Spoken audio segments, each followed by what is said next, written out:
Hello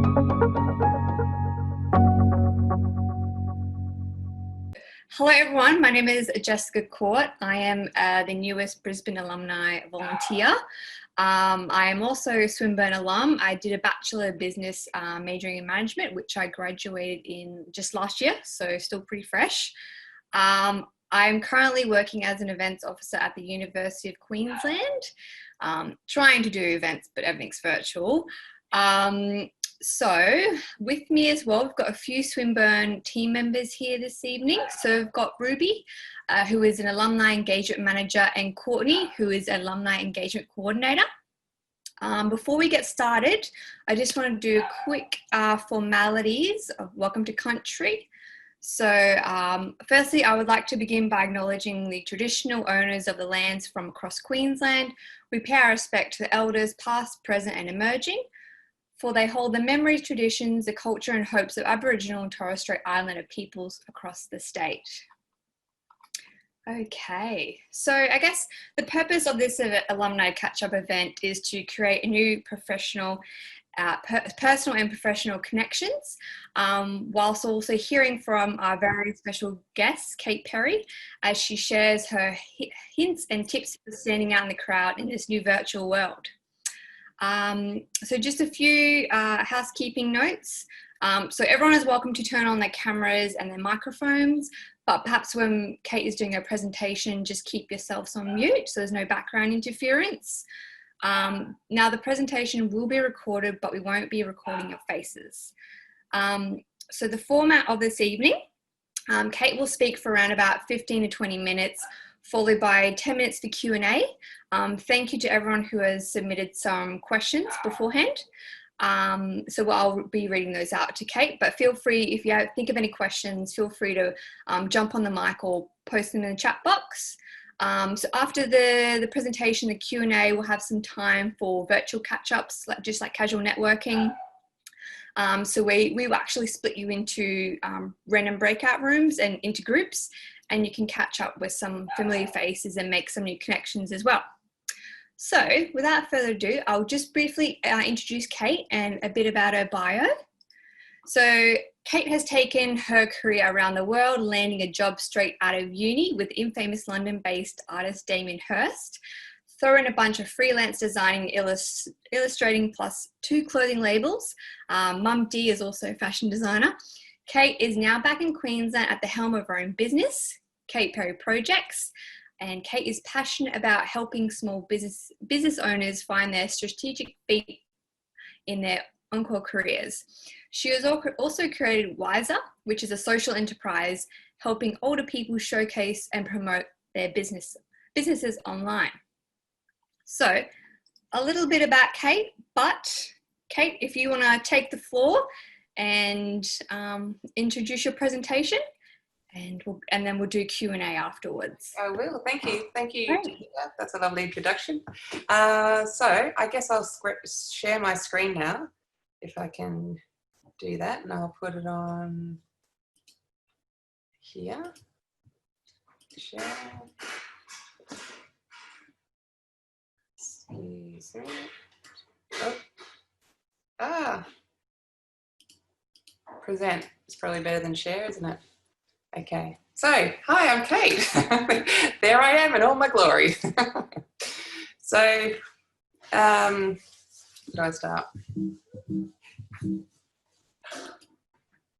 So what I do, I did graphic design at Swinburne in Melbourne in Paran, and I was doing a Bachelor of Design, graphic design, and I was doing that around 1998.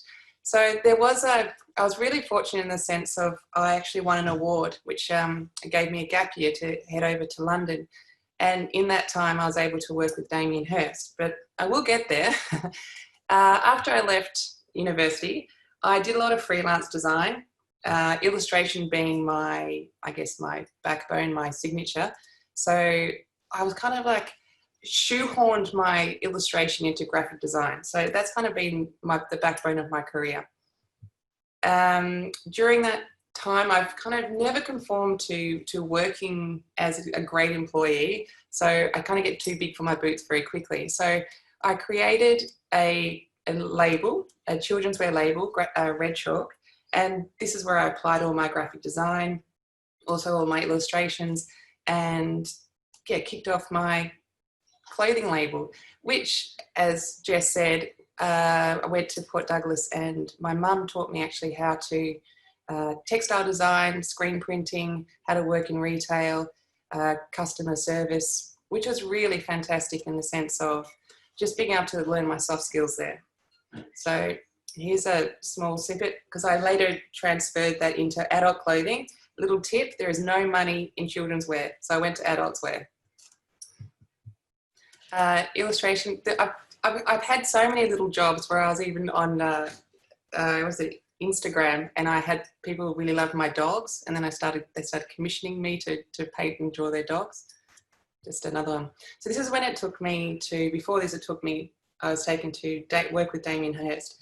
And on the right here is The Void, which I worked on during my time. So I popped the shark in because it's probably a recognisable piece for if anyone was unaware of who Damien Hirst is. This opened the door to me being able to work at Goma. I was the children's activities, so I was the designer for all of the children's activity centre. So I did the wall art, I created all the activities, I worked with the artists and created engaging activities for children, which was such an amazing job. I loved it. It was, I had pretty much full rate. It was just great, a great experience. Then I had my kids, and I took a career pivot, because it was the time when I didn't want to keep screen printing under the house. I didn't want to keep working on creating consumer goods. Like, I really sort of felt that I wanted to go back and I was hungry to learn. And from then it aligned with the Fire Station 101 in Ipswich opening. And I had a conversation with my dad. And before that, he, like in mid 90s, he closed his business, and he shelved all his wisdom, which was just incredible. And I thought, wow, Dad, like you, so many others will have so much wisdom to share. Surely there was something that I could create where he could share his wisdom and profit from. So this is where Wiser was born. And because of, here he is. Yeah, his identity was he's a Richmond premiership player, very timely, in 67. And this is him now. And so his identity was tied into Richmond, but also being a commercial photographer in Melbourne during the 80s, a prolific one. And it was heartbreaking to see him just step down from that. And I was really fortunate to have amazing mentors to coach me through and teach me through building a startup with social impact backbone to it. And with that, I was able to get a 25,000 grant from Wesley Mission, which enabled me to bring life to the project. So I brought it to life on it was a website platform, and I was working very closely with people. And I thought, well, it must be that age discrimination is the biggest barrier that they can't get work.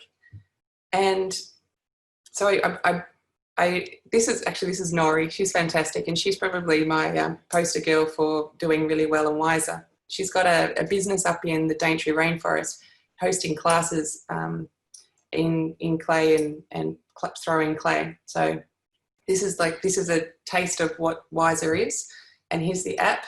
So booking is very similar to Airtasker, but in a more experienced way. So bringing it back to the biggest barrier was not actually age discrimination. I found it was being able to communicate what they did in a way that sells. So I couldn't see Wiser at that time scaling until I went back and I taught, or I guess I helped people back with their branding or their marketing, because I had to really identify and teach them that it's not actually the age discrimination. You've got to work as your own small business and then reach your ideal clients, your ideal customers. And then from that, I circled right back again to, why is that not? to Kate Perry projects. So I brought it back to the beginning of everything I did, which was, yes, graphic design, but I went more into branding, and I actually dug deeper and went into brand strategy. And that's where I found that when people are experts at what they did or do, just as in wiser, then they go straight to market. They don't actually have a clear understanding of what they're selling, what they're marketing. And I brought it back. It was the main missing piece is actually brand strategy. And that's actually now what I'm doing now. And that's how I teach small businesses, because I find that is where you cannot cut through the noise in social media or anywhere without connecting to your audience, and either you're solving a problem or you're tapping into a desire or a need or a challenge that you really need to help pull them from pain or towards pleasure. So brand strategy is really your map or your plan, and I've mapped it out here. It's like all the plots between getting you from point A to your customer, which is point B. So here's an idea, because a lot of people come to me and say, I just need a logo. And they're baffled why I charge more than $150 for a logo. And I go, because it's not actually just a logo. There's so much more. So this is just the tip of what a brand is. So your deliverables is what your clients or your customers see. And they're like your logos, your identity, your website, your brochures, everything that's tangible within your business. A lot of people now, businesses kind of focus on the project creative strategy. So that's the UX, the marketing, the sales funnels, and the creative strategy. But again, it goes without a strong foundation. You still don't have any content or any structure to build your deliverables on or market. So you need to go deeper than that. And that's where your brand strategy comes in. And this is why it's so important, because it gives you your problem state, your market position. It's your why, it's your cause, it's what you stand for, it's your mission, it's your vision, it's where you want to take your business, it's the goals that you set, it's the problems that you want to take your customers through, it's what you want to be known for. And so without this core identity within your brand, you really don't have a strong foundation to market yourself. And this is where I have found a lot of businesses struggle to really hit the mark and to really identify who their ideal customer is, what they're trying to say, and give them a call to action so that they say, yeah, I need to take that action with you to help me solve the challenge that I'm currently facing, or a desire that I want you to lead me to. So again, this is your action plan, which I'll take you through. And I've created a strategy that I found that works for me, that I use in my business, and I also use for my clients' businesses. And there is more to this, but because we haven't got that much time, I'll just give you an overview. And I've called it kind of the 4 Ps. And so people, problem, position, and of course plan.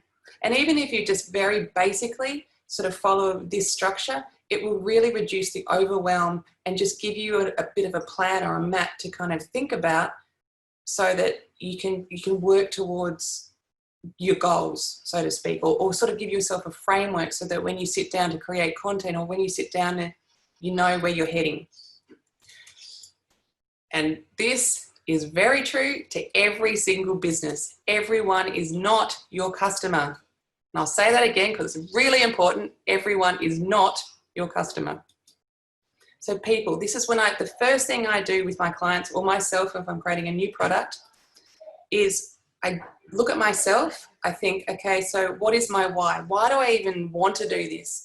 What's the purpose of getting up in the morning and helping people? Like, what lights me up? This is hugely important because it's going to be in the dull days, it's going to be the thing that keeps me driving. And it also gives me the clarity to say why I'm different to other people that offer a similar offer or solution or service. So some people call this a USP, which is unique sales proposition, or just a point of difference is fine. So what I found with working with smaller businesses is to keep it super simple. So with brand strategies, working with bigger businesses, like there's a lot of industry jargon, there's a lot of unnecessary complicated branding that you can go into, which is, it's horses for courses. But I think if we can strip it back and totally simplify it, just makes the process a lot easier, and you can just weave it into your business as well. And of course, what you stand for is huge. I think it's really important. If you can even be polarizing in the way that you stand for something, then it just gets rid of the wishy-washy people, so that you've got the people that are raving fans and that they hang on every word that you say, and then they're ready to buy from you. Then they're going to follow you. Then they're going to open your emails. They're going to like engage with you on your socials. So it's really important to say, I stand for something and this is what it is. It doesn't have to be totally polarizing as in Trump polarizing, but you can be be more, you get my gist. And then of course I get you to deep dive into who your community is, who your ICP is, which is your ideal customer, who is it? Persona. And I even get my people to interview past customers, clients they currently have, people that they think that they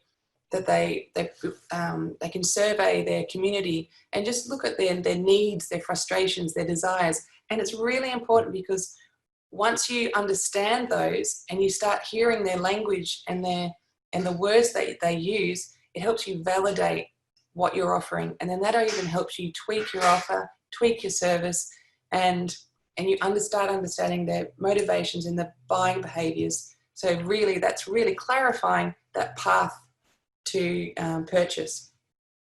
And of course, eventually, yes, I'm sure you've heard create an ideal customer persona or ideal customer avatar.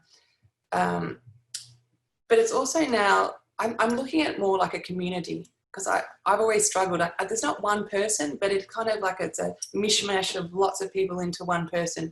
Having an ideal customer persona does really help, because when you sit down to create content, or you write an email or a blog post, or you're speaking to on a Facebook Live, it really helps to target that one person and just communicate with that one person, just like you're having a conversation. And that helps you become personable. It helps you just relax into the ideas or the communication that you're trying to convey.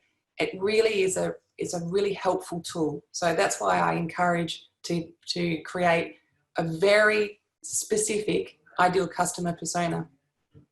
You can even name them. Like it's fun. It's good. And then everything you do, you filter through that one person. So if it's Jenny, you go, Jenny wouldn't like that. I don't think Jenny's going to buy that. I think Jenny is going to be more suited to that. So you can have a bit of fun with it too. So people, so here we go, interview them, learn their language, hugely important, because when you start to write your communication sales, if you're using their language and you're not using industry jargon, you're going to start cutting through the noise. And if like-minded people, because that's who you're targeting, again with the community, they're likely going to use the same similar words and have similar frustrations or desires. So understanding their external and internal fears is hugely important. So imagine that an external problem might be that I'm a mother, I just get really flustered because I can't keep on top of the housework, and external problem is I just run out of time. Okay, that's an external problem. But an internal problem is I don't feel up to, I don't feel adequate enough being an organised mum. I want to be seen by my friends or my neighbours that I'm up for the job. So that's the internal fear. So if you can tap on an external fear and an internal fear in your marketing, then you're going to really tap into what they hear, and then they're going to be more interested in learning what the solution is that you offer. Just following along even. Yeah, and then you just know them intimately. It's hugely important. So think of it as matchmaking. brand strategy is matchmaking. You've got point A to point B. And this even comes back to if you want to, or you should be looking at your competition and seeing what they do well and what they fall down on. Where the gaps are, this is where you can sort of step up and fill those gaps. But if you want to, with your brand strategy brings to the surface your unique your unique things about your brand, but also finding out about your ideal customer brings up all the unique things about your customer. And what the brand strategy does, it's like a matchmaking. You're kind of like filling in all the gaps to attract, serve, and delight your customer. And so they want to learn more from you, and you're delivering more substance and more content to help them. So if you think of it, it's building relationships, and it's very similar to matchmaking. And so it should be. I mean, business should be about serving and delighting people. We're not just behind computers, really, are we? So yeah, what I just proposed before, it's really foundational to clear communication. When you interview your customers, it's really paramount that you find your problem, or perhaps it could be a desire. So you want to pull them away from their pain, or you want to pull them towards their desire. And everything you do from there, you want to filter everything you do through that problem or through that pain or through that desire. There may be other ways, but this is how I do it. And I find that this is hugely important, but also helps me know what content to create, know what solution I'm preparing or how I'm helping them.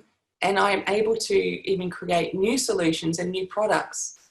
And of course, getting feedback all the time. But I can see now that by doing this, people chime in. They go, yes, if I can, I want to learn more. Here's Kate. She's helping me with a few problems. I'm going to stick around because I want to learn more.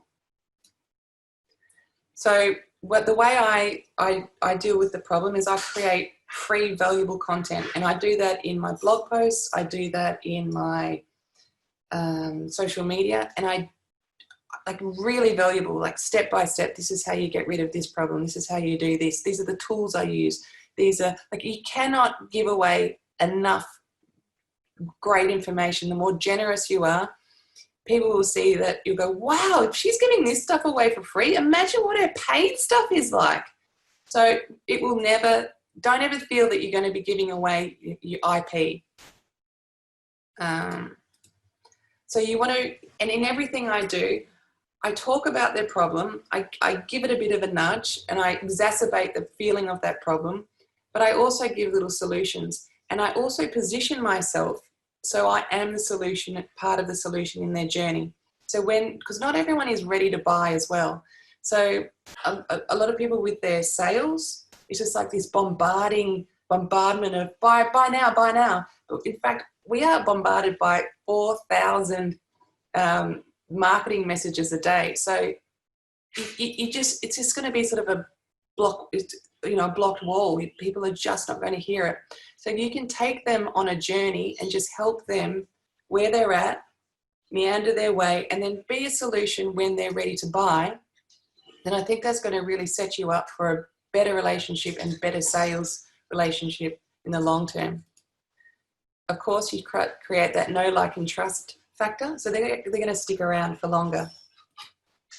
And of course, when you increase engagement, then it's going to bring on more like-minded people, and they're going to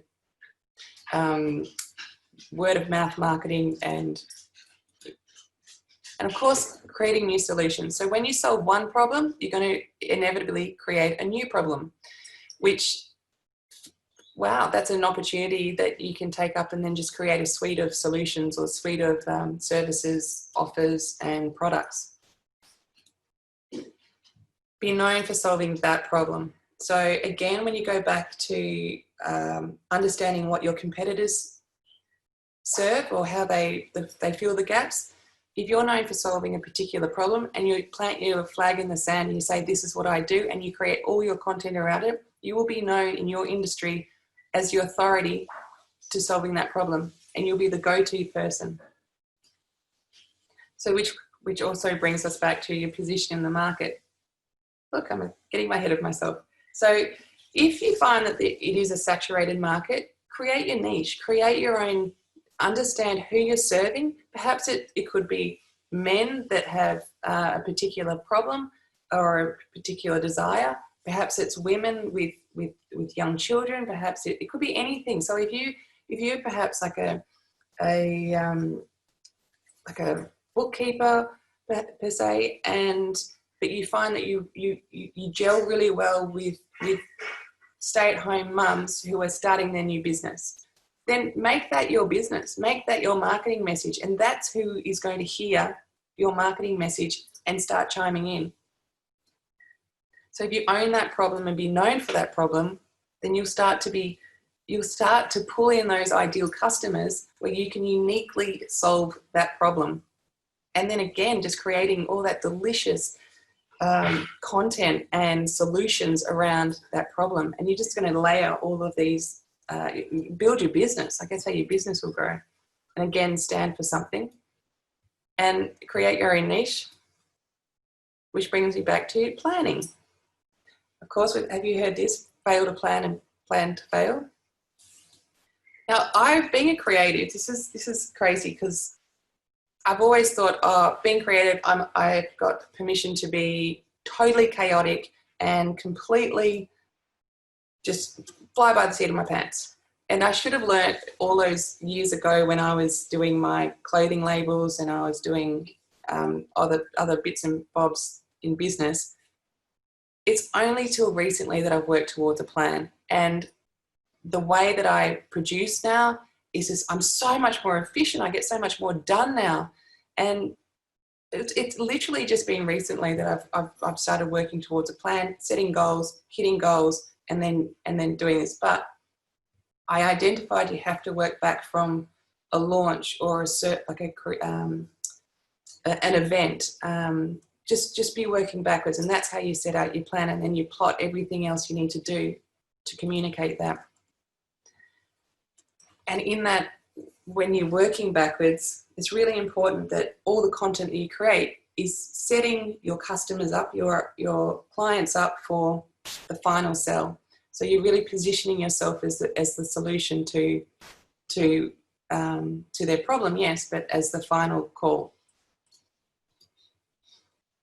Another thing I've just learned is, and I know it might just sound like so obvious, but batching content has saved me so much time. Like it might be that I'll write 6 blogs and I'll batch some content planning. So I just plan the topics, and that might take me 2 hours. I'll have a break. Then I'll plan take those 6 topics and I'll take another 2 hours and I'll map out for those 6 blog posts, just a quick framework. Then I'll take another bit more time away and then do it again. So in all these times, and I'll take 2 days to write the six blog posts. It has saved me so much time, and then I can drip it out over the next 6 weeks. And it's just batching has changed my world. With of course, and the automation, all these fantastic apps now. And of course now, the key is, and it's just, I've learned this since I've been doing brand strategy, is showing up consistently. And another thing is, I'm not like, done is better than perfect. And I've taken that the pressure off myself to just get out there now and just do it. Like, I know what I'm talking about. Yes, I stumble and I stutter a bit, but I'm just going to get it done, and I'm going to show up, and I'm going to show up consistently. And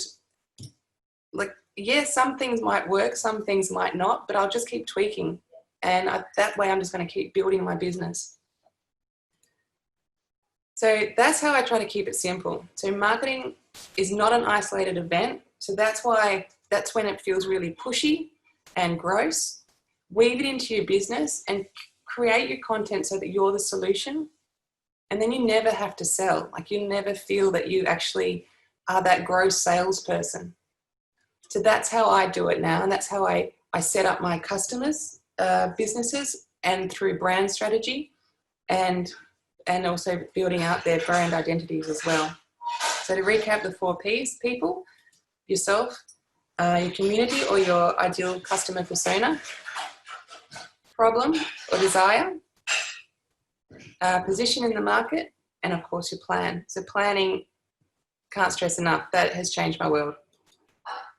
And then plotting out the steps with your 4 Ps to attract, serve and delight your customers.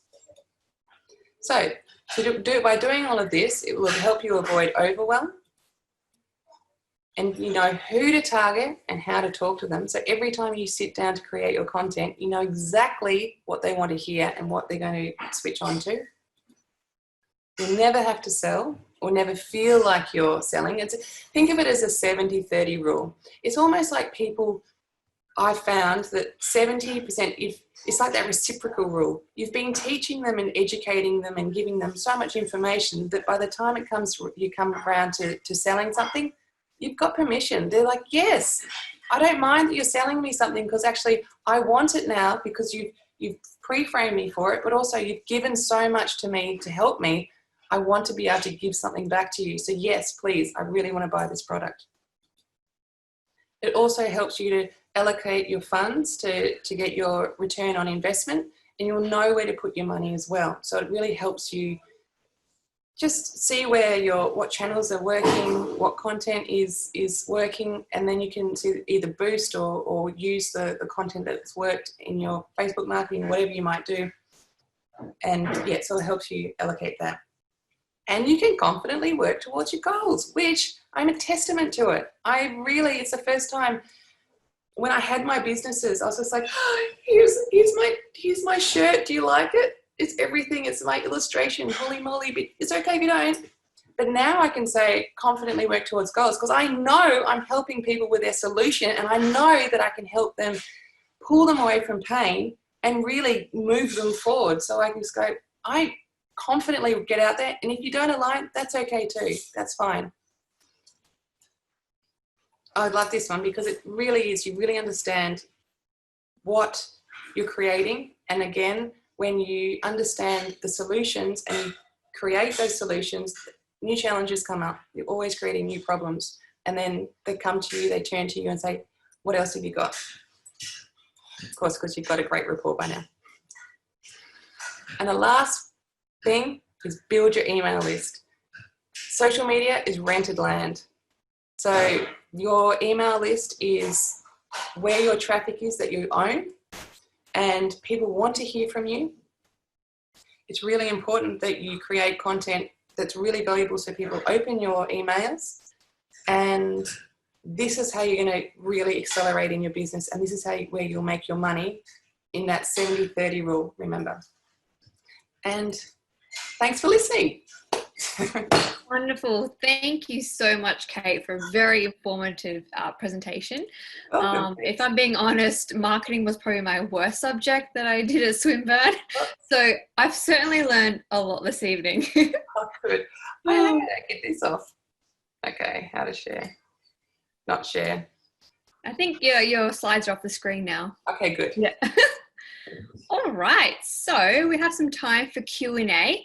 So there were some pre-submitted questions that some attendees have sent in prior. So I'll just begin by reading the first question to you, Kate. What has been your biggest professional and personal life achievement to date, and why? Kids aside, it would have to be Wiser. Definitely Wiser, because it came from an idea and I had no idea how I was going to piece it together. And it was very messy. And I worked with mentors, I worked with accelerator courses, I pitched, I did presentations, I was horrendous, but I kind of got there and I sticky taped something together and I started helping people. Yeah. And I think that's by far probably my biggest achievement to date with my working career, but it certainly wasn't successful in the sense of profitable, but what I learned was huge. And then that's taken me to this stage now, this is my life's calling. This is my life's work. I love this bit. Yeah. And it must feel good, being a social enterprise, you feel good by doing good. So yeah. Oh, definitely. And I think that's the planting your flag in the sand and standing for something. I think with the social impact behind you, people want a cause to follow. I think we need to really look at what good we can do in the world when we feel really helpless. If we can all sort of rally people to follow you, at least we can do it together in numbers. Yeah, excellent. Okay, next question. How do you showcase the value you offer to clients without the hard sell? Well, it'd be more positioning yourself, and it'd be giving away the information and positioning yourself as a generous giver, like serving people. Also, talking through your case studies. So not just talking about yourself, but more speaking for the people that you've helped, their journey, either before and afters, and speaking through empathy and authority as well. So saying, I've been there, I know what you're going through, but this is how I worked through it, and this is what I achieved. Yeah. Okay, great. Okay, next question. How do you make people see and consider various perspectives and possible outcomes before any decision is made? I'd be looking at, how do I do this? Weaving your, so it'd be more just positioning yourself. So, I did have the notes down. So, yeah, creating like your brand strategy. What was it again? Sorry, I was. How do you make people see and consider various perspectives and possible outcomes before any decision is made? Yeah, definitely through case studies again, and it's storytelling. It's all through storytelling and creating and understanding where your clients are in their journey. Yeah. So yeah, and like you mentioned, you had possibly you could nickname, say, Samantha is one segment, or John is another, and then seeing, I guess, maybe their perspective based on their different scenario. Yeah, thanks for helping me there, Jess. Okay. Okay, next question. How do you attract more people and stand out? It's a long game. It's not, as I mentioned, it's not an isolated event. It's really bringing your people into a community, and it's engaging. It's building relationships. It's doing it through generosity and teaching and guiding, being the guide. I think that's hugely important. If you can be the guide and help people to find solutions and get past pain points or getting them unstuck, is the best way. And then they're just gonna, it really is, it's they share it as well. They share you. Okay, this one's a little bit longer. Do you have a process you generally follow to ensure you've thought of everything and covered all options and avenues that you generally follow when creating your marketing plan strategy? Well, as I mentioned before, I really try and keep it simple. So I always start with the why, and I always start with the interviews. I've got to understand, I've got to be clear with the problem that I'm trying to solve, or the desire that I'm trying to pull my customers towards. And then just with a really simple framework. Like, I'm still working on that framework. I'm just finding what works, what doesn't. But I certainly start with those two. That's foundational before I do anything else. So that was big. But keeping it as simple as possible. And then just consistency. Yes. Showing up, being visible. And by far, you sort of can't get it wrong, because you'll just see what works and what sort of is not working. Yeah, absolutely. I agree. Okay, Jerry had a quick question in the chat box. So how do the wiser people get on with an app? Oh, good question. They're pretty tech savvy. But they just need to know, again, they need a plan. They need to understand where to start, what the steps are, and know that they're heading to a goal that will work. So they just really need, like us all, where they're heading and a plan. So, but you'd be surprised. They're not. Actually, my mum is 71 and she is all over Instagram. She's all modelling her stuff and doing. She's got a good amazing. Yeah. Oh, I love that. Well, that's all the pre-submitted questions. Does anyone else want to take the mic and ask Kate any other questions? Feel free to jump on the camera if you're feeling comfortable. Yeah. I did want to mention that I have given Courtney some links. So I've given Courtney the slides to the presentation if that's going to be helpful for your reference. But also I've got a digital product and I've popped in there the first project, and that helps you survey your audience. So it gives you questions and how to survey them, and also helps you create a problem statement, which is really foundational to marketing as well. So I think Courtney's going to send that out tomorrow. But if you, of course, it's linked to my email list, which but I needed to send it to you anyway, so I needed to do it. But yeah, it's there if you like to follow that. No, that's great. Thank you for those tools. I'm sure they're very, very helpful. You're welcome.